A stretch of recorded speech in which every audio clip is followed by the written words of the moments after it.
Hi, everyone. This is the Asher Marketing Podcast, and I am Anthony Giuliano. We are here with another great guest, Danny Solms. Danny, how you doing? Doing great, Anthony. Thanks for having me. So, Danny, you just finished commencement at Huntington University. Tell me a little bit about what that was like. Yeah, well, it's always a great day when you get to see students come to the end of their journey, at least with us, and seeing the growth that happens over 4 years of their life and some sad goodbyes, as they're going to move on to other things. But it's always great to have that kind of celebration point for them and to get to be with them.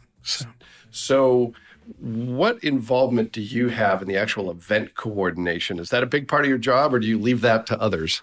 Yeah, thankfully, I get to leave that to others. So yeah. I do a lot of work with students on the front end as they're coming in. And so as they say goodbye, I just get to be there to, shake hands and tell them to stay in touch and, relive some good memories with them. Sure. So how did Huntington adapt in this environment where we're not quite out of the woods yet in terms of coronavirus, but certainly seeing light at the end of the tunnel, if I can mix my metaphor in that way?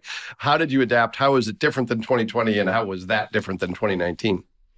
Yeah, well, if you go back to 2019, we had one huge ceremony in the field house. We packed probably 3,000 or 4,000 people in there between the graduates, guests, and all. And so last year, we broke it down. I think we had 6 individual ceremonies over the course of a day. We had to limit to, I think, 2 or 3 guests for each graduate. This year, we were able to have a few more people in. I think we got it down to 4 ceremonies. The nice thing was we moved into our auditorium, so it was air conditioned. Oh, nice. Instead of in the field house where it could be really humid or really hot in there. So well, was Saturday was actually a fairly decent spring day. So you may have needed the AC. On Sunday, you probably would have needed the heat if it had been a day later. So exactly. Yeah. A lot of great pictures I saw on social media from graduates and their families afterwards, and from our faculty celebrating with students out on the quad and things. Well, great. Well, if you haven't guessed already, Danny works at Huntington University, so we're going to nerd out a little bit on higher education marketing. But before we do that, Danny, as you know, as we discussed before we hit record, we talk about career path, talk a little bit about the institution you work for, and then we'll get into some of the projects you're working on. So let's start with career path. You were in higher ed marketing for quite some time, and you switched institutions. But let's go back a little further. You mentioned you grew up in Grant County down in Gas City. So take us from whatever the beginning of that path is for you through where you are today and how you got there. Yeah, well, I think, like a lot of people, as I was graduating from high school, I knew that I wanted to go to college. First generation college student. My dad's a farmer. My mom was a school bus driver. 2 older brothers, 2 older sisters. They're all very successful in life, but college was not in their plans at the time. And so I went to college not knowing really what I wanted to do. Started off as an accounting major and realized after a year, it's like, I can do this, but sitting in an office staring at numbers all day isn't for me. You know what's really funny is that I ended up an English major and my first major was accounting. So we have that in common. There you go. Yeah. Closet, number people, I guess. So. Yeah. Well, for me, it was more having no idea what I wanted to do and looking at the list of careers and picking the first one alphabetically and hoping that would stick. And it didn't. Yeah, absolutely. But while I was in college, they started a communication program. And I thought, wow, that sounds interesting. And so got involved, started doing things, got a chance to be involved in a lot of different projects with public relations, writing, other things. And I think in my heart of hearts, I thought I was going to be the next great sports writer, the next Mike Lupica or something. Yeah. But again, not in the cards, although I did write sports part-time for the Chronicle Tribune in Marion. Okay. All right. Shortly after graduation, and had some fun stories there. But God just kind of opened up the door, the pathway in higher ed, starting as a financial aid counselor for a couple of years, and then created the opportunity to get into admissions, more kind of on the sales end, which is where, that connection to marketing started. And spent a long time there. At my alma mater before another stint in financial aid, which was really helpful to me in the leadership role that I have now at Huntington. Okay. All right. So financial aid, admissions, then financial aid, and then marketing. Do I have that path correct? That's it. So That's it. when you were at Indiana Wesleyan, that's when that institution got really innovative in online and adult programs. I want to talk about that a little bit because you and I have kind of followed a parallel path. I have been involved at Indiana Tech for quite some time, and watched that institution be, an early adopter of making it easy for adults to go to school. And actually, when I was considering an MBA, there were really two choices. It was either Indiana Wesleyan or Indiana Tech. No offense to Indiana Wesleyan, I chose Indiana Tech, but you had two institutions that at the time were kind of the only game in town. And now, of course, that market has exploded. So tell me about, if you can, if it's relevant, your experience in watching that develop, why Indiana Wesleyan went in that direction and how that's benefited the institution during your time there and maybe beyond. Yeah, it's a great question. And I always like to tell people I was really the beneficiary of all that. Yeah. All of my work was on the traditional campus. Yep. And so that innovation and the aggressiveness that the Indiana Wesleyan had to develop all the adult and the graduate programs, and then eventually online once that market came to fruition, helped us on the undergraduate campus be able to build and accelerate much more quickly. Yep. And grow the campus. And so I was pretty blessed to be a part of an institution that during my time in the admissions office probably grew about 150%. Mm-hmm. And so learned from a lot of great people along the way and got a chance to have my hands in that, a little bit later, more of in a leadership role. But the big takeaway is, I think, always be willing to do something different. Mm-hmm. And at the time when they launched those adult programs, that wasn't real popular in a lot of people in higher ed. Yeah. And today, all of us, Huntington University, that's an important part of our portfolio. Yep. In how we generate the revenue that we need to provide the experience that students want to have, especially in that on-campus setting. Sure. So you go from an institution you're at for 21 years to a new place in somewhat of a new role. Tell us about that transition, why you made the change and what it was like being a new staff member at a place where you hadn't been a new staff member for 2 decades. Yeah, I really thought at one point in my life that I would probably retire from Indiana Wesleyan. Was in a great spot, growing institution. And there were just a series of conversations over a few years where I really began to question, okay, am I really called or committed to Indiana Wesleyan? Yep. Or am I committed to enrollment management and marketing in a higher education setting?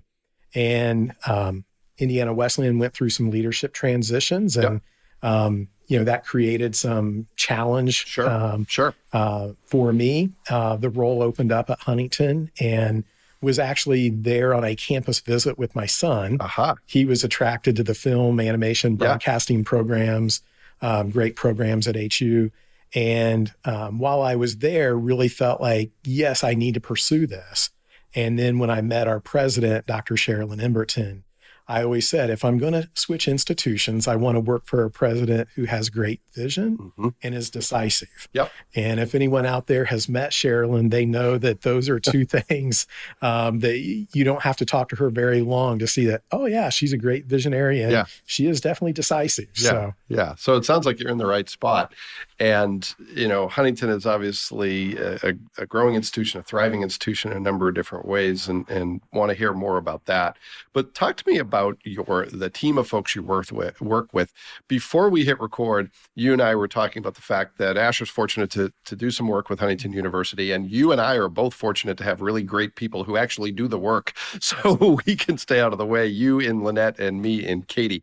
But for those who aren't as familiar with Huntington, tell us a little bit about the institution. Tell us about your team, how the work gets done, what you focus on, what is challenging about your work, what you love about your work, all those things. Yeah, well, it's a great place to be. Huntington University is a Christian liberal arts university. Next year, we will celebrate 125 years that we've been serving Northeast Indiana. And I have the joy and privilege of working with the recruitment teams, the marketing team, financial aid, and then what we call student success. So the people who help make sure that no student slips through the cracks and that everybody finds the resources they need to be successful. And really, I'm not responsible for any one of those things, but I get the privilege of working with some really great people. Lynette, our director of marketing and public relations, who you mentioned, just does an outstanding job kind of positioning the university and creating voice for the university, and then how that ties into what the recruitment teams do in going out and talking with students, and do they have the right materials? Does the website tell the same story? And equipping our recruiters of the stories they need to tell, so that there's a unified voice for the institution. I love what I do because it's a challenge. Mm-hmm. We've got a lot of great colleges here in Northeast Indiana and across the state. And so, it's friendly competition, but it is competition because we all need a certain number of students in order to be able to, as you said, thrive and then help provide the experience that students need both inside and outside the classroom in order to do that. But it's a real privilege on that personal level because we're walking through with 17, 18-year-olds and their parents, making what's probably the biggest decision they've made in their life. And so it's a privilege to get to speak into that and have a piece of that. And then, of course, we have graduate programs and adult degree completion programs. And it's really neat to get to work with those students as well, and for them to see, oh, I can do more than what I'm currently doing. Or, yeah, I can do that graduate degree to take the next step professionally that I want to do. And so it's just a lot of fun to engage with people. And then thankfully, great people like Lynette and her team that helps us make sure that all the marketing is there, giving us the tools that we need in that storytelling. So Danny, as you're talking through this, one of the things that is most fascinating to me about your story, and I'm kind of learning as we go, is the fact that you have two adult children who have experienced Huntington University as students. And the question I want to ask you, I had been doing higher ed marketing for quite some time before my son went to college. And as he was in his junior and senior year of high school, and as he started college, it really gave me a different perspective on the whole, the whole gamut of marketing communications from a higher ed standpoint, because I was kind of living it with him and alongside him. How did that experience shape what you do as a higher ed marketer, if at all? You might tell me it didn't shape it at all, didn't change anything. But having a couple kids who've gone through that process and who've actually selected the institution where you're employed, how does that work into everything you do as a higher ed marketer? Yeah, I think it's helped me in a lot of different ways. One, it's made me more knowledgeable.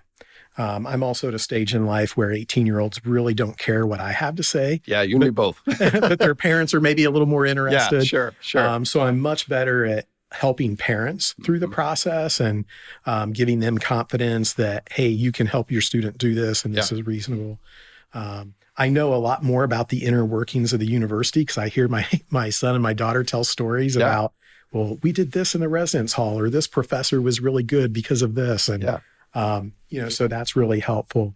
But I think the other thing is, my kids were also looking at other schools. And so I got a chance to see kind of a little bit behind the scenes what other institutions were doing. Yeah. And so it's always good to kind of, be able to do that secret shopping a little bit and say, oh, I really like the way they put that together. I like the way their website does that. Yeah. It's kind of fascinating to learn that, hey, this stuff actually works. I remember when my son was doing his search process, he was looking at 2 schools in Indiana and then Tulane. And I was like, where did that come from? And he was like, they sent me something in the mail and it was really great. And I was like, oh, we do have a future as higher ed marketers. But as it turned out, good for me and my wallet that he didn't choose Tulane. He ended up going somewhere in Indiana, but it cut through the clutter and it made an impact on him one way or the other. So, for folks who are less familiar with the higher ed environment, there's a lot of challenges right now. What are some of the biggest challenges? And feel free to state what to you is obvious because it might not be to our listeners. What are some of the biggest challenges you're facing in your role, and what are you doing to overcome that? Yeah, that's a great question. One of the biggest challenges is the number of high school graduates in America is decreasing every year. If you go back about 10 to 12 years ago, there are 25% fewer high school graduates today than what there was in like 2009. And so as colleges, we kind of built on a number of students. Yeah. And so now the challenge of, okay, where do we position ourselves numerically? And it's why graduate programs are more important and the adult degree completion to figure that out.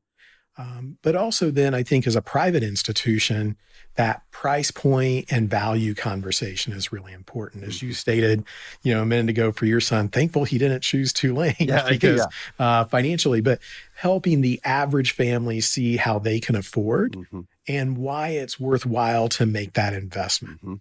We all recognize in life that you get what you pay for. Yeah. And so what's the value added of attending a small private institution and that student success feature and the different people that will kind of, for lack of a better term, hold their hands through that process until they learn how to become a little bit more independent and some of those things. Yeah.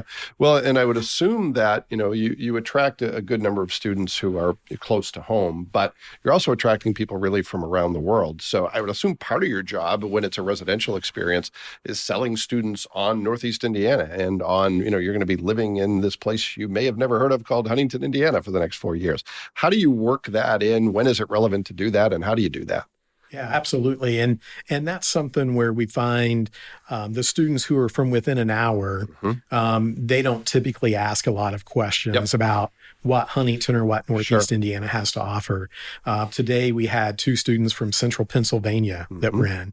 And so we had conversations about, hey, not just here's what's available to you from the city of Huntington in terms of restaurants, movies, things like that, but here's what city of Fort Wayne has to offer. And talking about the tin caps and the comets and things like that, shopping, some of the local restaurants and things. And, this is kind of a side thing, but we did a study a few years ago and found that Huntington University adds about $56 million to the Northeast Indiana economy every year. Oh, wow. When you look at what our students bring in, faculty and staff that we're earning a living and then, paying to live. And so how are they investing those dollars in Huntington and Fort Wayne and other communities here in the region? Sure. And I would assume in Huntington County, Huntington University is one of the larger employers, so you're important to the community in that way as well.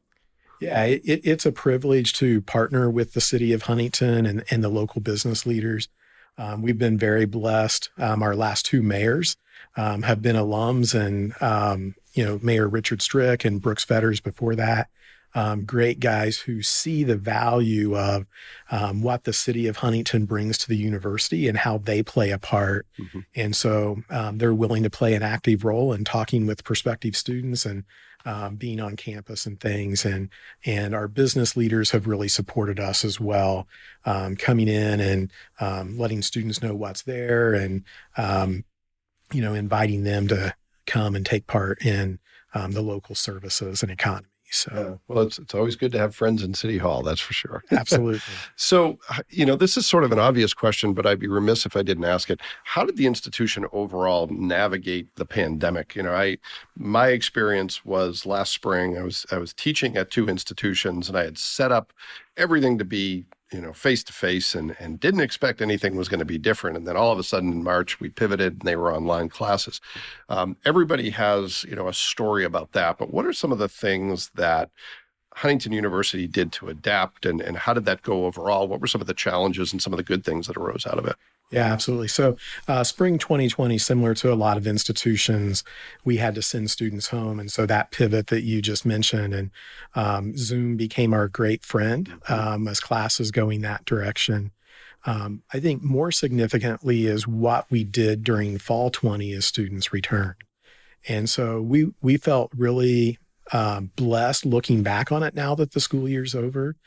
We had some students who tested positive. We had faculty and staff who tested positive. We were very fortunate that no one got significantly ill, but we had a great plan. We were fortunate enough to have a building that we had kind of had some other plans for, that all of a sudden, now we have some place to quarantine students if they test positive or had close contact. But we put up tents And we even equipped some of those tents with multimedia. And so we had professors that were teaching classes outside, which allowed a little more kind of that open air concept. Sure. We were fortunate in the fall semester to have great weather, even into early November. Faculty were using those. We had to adjust, we have chapel twice a week. And so we had to go virtual for chapel. But our classes were able to meet face to face. Our faculty were great, and they were teaching face to face, but then they also had a Zoom link going on for students that had been quarantined for a week or two. And in the end, I think other than having to wear face masks and put a little more distance between students, we ended up with a relatively normal semester. Going into it, there were a few things that as administration we put out. For example, residence halls, you can only go into a residence hall if you live in that residence hall. And the students pushed back on us a little bit. And so we collaborated with them and said, okay, we'll allow students from other residence halls to come in, but it needs to look like this. And for the most part, our students did great, kind of meeting those expectations. And looking forward to hopefully, a fall 21 that's even more normal than what we had in this last year. So. Yeah, well, I applaud the institution for listening and saying, hey, we can compromise on this, because a lot of times it's not something that higher ed institutions have a great history of compromise with students. So that's great. That's great that you listened and were able to adapt in that way. I'm going to give you an option. I'm going to ask you a couple different questions. You can answer both. You can answer one, or you can say, I don't want to answer either of those. When you think of the stories that come out of Huntington University, what are some of the best stories that you're aware of, either of students who are there now or students who have gone on to great things? Or, because I'm putting you on the spot with this question, I'll give you an out. What are some of the misconceptions about Huntington University that you wish people knew the real story? Again, you can pick either one of those, you can pick neither, but I want to learn a little bit more about the institution. Yeah, well, certainly the great stories, it really is our students and our alums. And in two different ways. One, you have the professional success that people arrive at. We've got, from our health sciences area, we've got a lot of nurses across Northeast Indiana. We've got doctors. We have an occupational therapy program. And so we have students now going all over the country with their doctorate of occupational therapy. And, I have to be careful getting in this, or else I'll go on for 20 minutes hitting every major. But, we mentioned our digital media arts program a little bit earlier. We have alums that are working in Hollywood, a part of movies, doing great things. And for example, the Spider-Man movie that came out a year and a half ago at Christmas time, we had an alum on that. We have an alum, Kayla Lane, who has worked on The Voice and a lot of other television programs out in Hollywood. And then you have people like my son, who's a graduate of the program, who's working at a local church, who knew 2 years ago that all of a sudden live streaming church services would become so important. And so you have those professional success stories and people that are impacting the world around them. But then the other thing I love about working at an institution like Huntington is the transformation that happens in the lives of young people while they're a part of our institution. We make no apologies, and we don't make it a secret that we're an institution that not just is there to give students a great education, but help them in terms of their faith and their relationship with Christ. And so there are students who come to Huntington maybe because they're attracted to the animation program, or maybe they're an athlete and they're like, okay, I can do this Jesus thing for 4 years because I'm going to have this experience. But while they're there, a change that happens in their life. And so they begin living that life that's, following and serving Christ. And then the other stories that I think are really cool, having grown up in, small town Indiana, is the people that come to us from all over the country and then choose to make Northeast Indiana home. And, Richard Strick, mayor of Huntington, is a great example of that. Came to Huntington, fell in love with Northeast Indiana, settled down, did a lot of different things until he decided to run for mayor a couple of years ago. And Richard's just one example of a lot of our alums who have done that. Yeah. Well, and that's relevant to another part of your work, and that's the work you do at the Cuesta Education Foundation. If you wouldn't mind, if you don't mind me digressing into that a little bit, could you talk a little bit about how you're involved with Cuesta, a little bit about what Cuesta does and how that's relevant to your work at Huntington University? Yeah, thanks for asking that question. So I've served at two different institutions that are Cuesta partner schools, which means that, well, I should probably talk a little bit about what Cuesta does first. Cuesta is an organization here in Northeast Indiana who helps students finance college. Mm-hmm. And so we give them kind of forgivable loans. And basically, if they graduate, they return to Northeast Indiana. There's an 11-county region, and they live and or work in the region. Cuesta will cancel 50% of that loan for them over the course of 4 years. And so the idea is that we need to retain our talent, our homegrown talent, mm-hmm. in Northeast Indiana. And so Cuesta has done a great job of that. We help students graduate on time, help them graduate with less debt, and then they're investing here in our businesses and civic organizations here in the community. And so then there are partner schools, and Huntington University is one of them, where if they come to Huntington, Huntington University pays 25% of that loan back for them the day they graduate. Students can get up to $5,000 a year. So essentially, a student can take out a $20,000 loan over the course of 4 years and only have to pay $5,000 of it back. That's pretty good. So, if there's people out there listening saying, hey, I need a tax write-off, the Cuesta organization or Huntington University is a great way to do that. Yeah. Doing a lot of good in Northeast Indiana. And I'm on the board now after serving at two institutions that are partner schools, and just really exciting to see the quality of young people that we get a chance to invest in. And many of them are going to college here in the Northeast Indiana region, staying in the region, working and serving. So. Yeah, well, and talent attraction and retention is critically important. And we're fortunate to have so many great institutions, but you got to keep the students after they graduate or absolutely, you're not going to go very far. So Danny, let's talk then about some of the projects you're working on, and don't feel like you have to share anything proprietary, but it's always interesting to me to hear what are some of the big things on your to-do list, some of the primary projects you're working on, things that are taking up a lot of your time, maybe keeping you up at night, maybe exciting, maybe a combination of those things. What's big on your list right now? Yeah, well, as I mentioned a little bit earlier, diversification is really important for us as a college. And so always looking at opportunity for new programs. And so, for example, about 6 years ago, as I was arriving at Huntington, we launched an agriculture program, and that's really starting to thrive. A year or two before that, we launched the doctorate in occupational therapy. We've since launched a OTA, or occupational therapy assistant program. But the newest thing that we're getting ready to launch, and Asher's helping us with some promotion of that, is we've got a coaching certificate. And in some circles, it's referred to as an executive coaching certificate. Others, a little softer, kind of a leadership coaching certificate. But it's a 9-hour opportunity for people who want to help other people grow.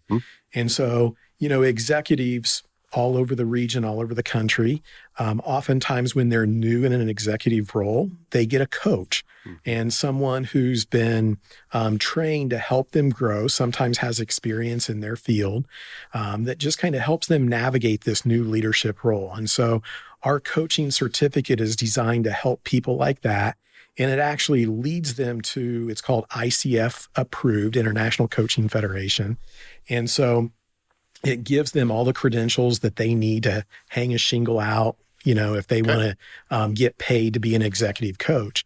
Then on that softer side, maybe guys like you and me just saying, hey, I'm not necessarily looking to earn a living at this, but we're not young anymore. And so how is it that we help the younger people thrive in our industry, maybe in our institution or organization?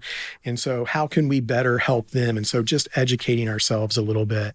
And so I'm really excited about it. It's a great way. They can actually come to campus for classes, or they can do it online. And it's a great way for them to kind of deepen themselves and learn. And if they don't have a master's degree, they could even, all 9 of those hours would go towards an MBA then if they would want to complete that later. And then we're also doing something similar with our digital media arts. Mm-hmm. And so taking those animation and film skills that are so important, whether it be in advertising, Sure. like what you do, or maybe people in other lines of work.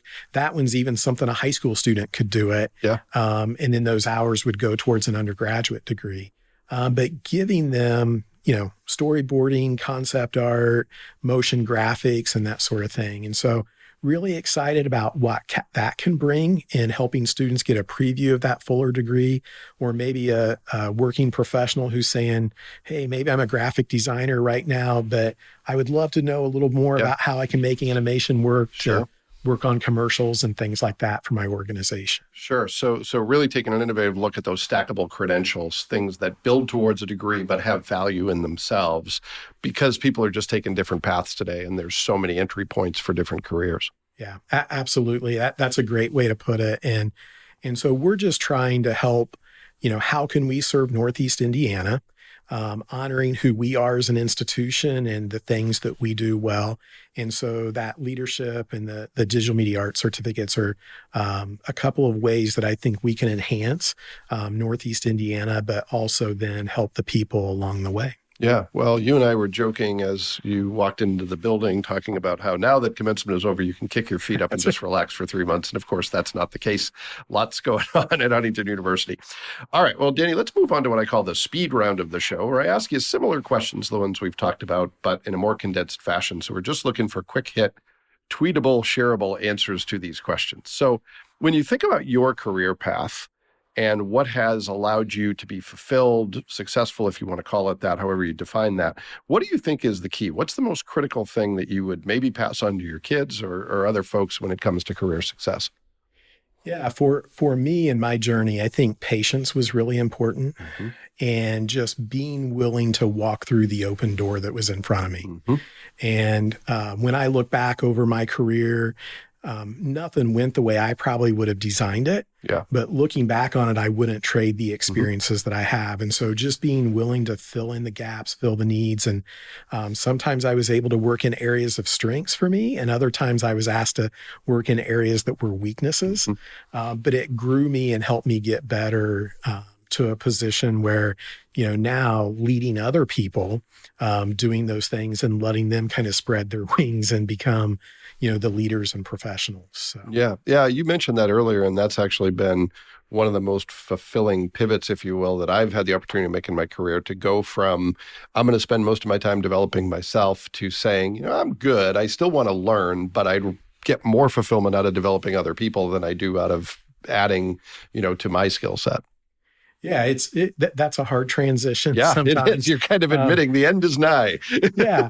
Well, and sometimes it's kind of like, well, but I really like doing those things. Yeah, sure. I'm not sure I want to give that part up. Yeah. And so not saying I'm good at that, but realizing that those are the things, that need to be willing to do to help the next generation find success. So. Yeah. Well, that's great. So the next question has to do with Huntington University. How would you describe Huntington University in a phrase? Or if you don't like that question, what might surprise someone to hear about Huntington University? Another option for you in how you answer that question. Yeah, well, really, I think we have 3 talking points about who we are as an institution. First and foremost is we strive to be authentic. We're committed to liberal arts, and we don't apologize for that. Size-wise, we're not the largest institution, but I think we've capitalized well in giving students opportunities to actually do and be involved, whether that's our traditional undergraduates or even at the graduate and doctoral level, to getting to do that. In addition to being authentic, we're also an institution that's rooted. We're rooted in Christ. We're rooted in the success of our students and alums. And one of the things that we're really proud of, if you go back to 1897 when we were launched and you look at our first class, we had students who were Black and we had women. And that's something that when you looked at higher ed in the late 1800s, and so that's something that we're just trying to say, okay, we had a great launching point. How do we continue doing that today? And so trying to maintain that. And then finally, simply, we like to say that we're a place where a person can belong. and they can come, they can be themselves and figure out who they are and find their place in the community and learn and grow in whatever time they're with us. Yeah, which might be as important as whatever they learn in terms of content or whatever they major in. Yeah. I want to dive into something, if you don't mind. You mentioned being, not apologizing for being a liberal arts institution. I want to get your take on something I heard recently. I was listening to a podcast and they were talking about artificial intelligence, and the person said something that stuck with me ever since. He said, people have opportunities to follow two paths. They can say, I'm going to learn about AI and how it's going to change the world and be good at the technical end of AI, or I can go in a completely different direction and say, what can't AI replicate? Things like leadership, things like compassion and empathy, the communication skills that are hard for AI to emulate. Seems to me that is the new career path for liberal arts majors, is to say, I'm going to learn how to learn. I'm going to learn about people. I'm going to learn about, psychology at a not a very deep level, but also learn things that are innately human so that I can differentiate myself in a world that's becoming more automated. I know that's a lot to take in, but how is Huntington responding to that as a liberal arts institution, as globally, people are sort of challenging the relevance of liberal arts education? Yeah, and that's a great point, and it's a challenge that liberal arts institutions like Huntington have, is helping students understand, nursing as an example. Mm-hmm. There's lots of places that nursing graduates students who want to be a nurse can go, where all they take is the nursing courses and their science prerequisites. But we believe, you used words like compassion and empathy, which is really important in healthcare, and that learning history, having a foundation in philosophy, and for us, there's also some Bible in there, that those kind of things help produce that empathy, help produce compassion. My son, being a broadcasting major, said, hey, those courses are going to make you a better storyteller. Yeah, for sure. As you learn history, you learn all those different components, you'll better be able to weave that into your stories. And I think whether you're looking at healthcare, you're looking at digital media arts, and even in the business world and marketing and what we do, the more we can understand how to relate to people, how to connect with them. And there's a lot of history there. There aren't a lot of new ideas out there. Yeah, so part sure. of it is just kind of that looking back and saying, oh, where have we been as a society, and what does that mean to us today? Yeah. And so, I think absolutely it helps. And one of my pieces of advice earlier was be patient. And I think, for much of the world, it's, that patience and understanding, letting that liberal arts kind of come in and even if it's not an area of strength or interest, but, what can you take from that and what can you learn and help figuring out who you are as a person is, I think, another part of the liberal arts component. Yeah, which can be a tremendous strength at a time when, there's good reasons to focus on STEM careers, and that obviously has its value. But if something isn't STEM, it still has value in a different way, for sure. Absolutely. Yeah. All right. Last big question. And this one's a little bit different, but, we're at what we hope is the tail end of a global pandemic, and we've all had to make changes and adapt, as you've mentioned. What are some of the lessons, maybe the 2 or 3 most important lessons that you took away from the past 13 or 14 months that you think will stay with you and that you think are worth sharing with other people? Yeah, I think the biggest thing that we've learned at Huntington in the marketing enrollment areas is the fact that we constantly have to be evaluating, is what we're doing effective? In higher ed, you have this year-long cycle. And so you kind of set your plan, you execute it for a year, you evaluate it, and you do 95% of it. You repeat the same stuff. What I can tell you is the stuff that we were doing a year ago that we changed to, that we found success with, by the time we got to August 2020 was no longer working. And so we had to have another iteration of changes. Yeah. For example, in our campus visit program or our personal outreach to students. And what was working in August and September, by the time we got to December, it's like, okay, we need to reevaluate this. And so what I hope as a leader that I'm reminded of going forward is that I can't wait for a year to reevaluate. And doing 90 or 95% of what I did the year before probably isn't acceptable. Yeah. That we've got to be willing to adjust and, more short-term commitments on things that keep us flexible. Yeah, so it makes the job a little harder, but ultimately it's what we need to do in this environment for sure. Yeah, absolutely. But more fun, right? Yeah. Instead of the same old. That's right. We get to learn. Even old dogs like us get to learn some new tricks. Absolutely. Yeah. Well, Danny, this has been a pleasure. Thanks for sitting down with us and sharing your story and the story of Huntington University.